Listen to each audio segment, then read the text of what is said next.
நீதி நியாயம் ஜெயிச்சது.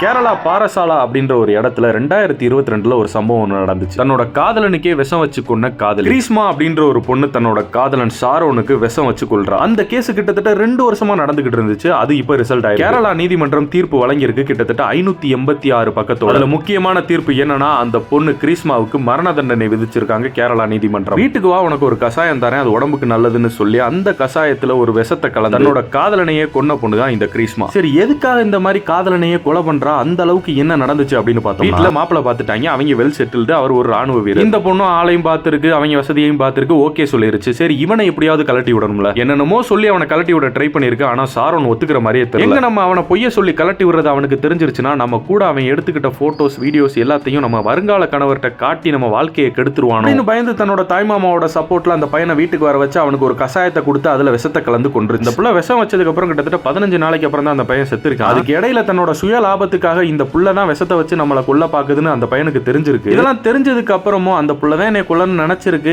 இருந்தாலும் அந்த புள்ளைய தண்டிச்சிட வேணாம் அப்படின்னு அந்த பையன் சாகிறதுக்கு முன்னாடி சொல்லி இதையுமே நீதிமன்றத்தில் மென்ஷன் பண்ணிருக்காங்க. அந்த பையன் சாகிறதுக்கு முன்னாடி கூட அந்த பொண்ணை விட்டு கொடுக்கல. ஆனா இந்த பொண்ணு கிரீஸ்மா கொடூரமா இதயமே இல்லாம நடந்துகிட்டு இருந்திருக்கு அப்படின்னு சொல்லி நீதிமன்றத்தில் மென்ஷன் பண்ணிருக்காங்க. இந்த பிள்ளைக்கு மரண தண்டனை கொடுத்த அந்த நீதிபதியை பார்த்தா கையெடுத்து கும்பிடணும் போல எனக்கு ஆசையா இருக்கு.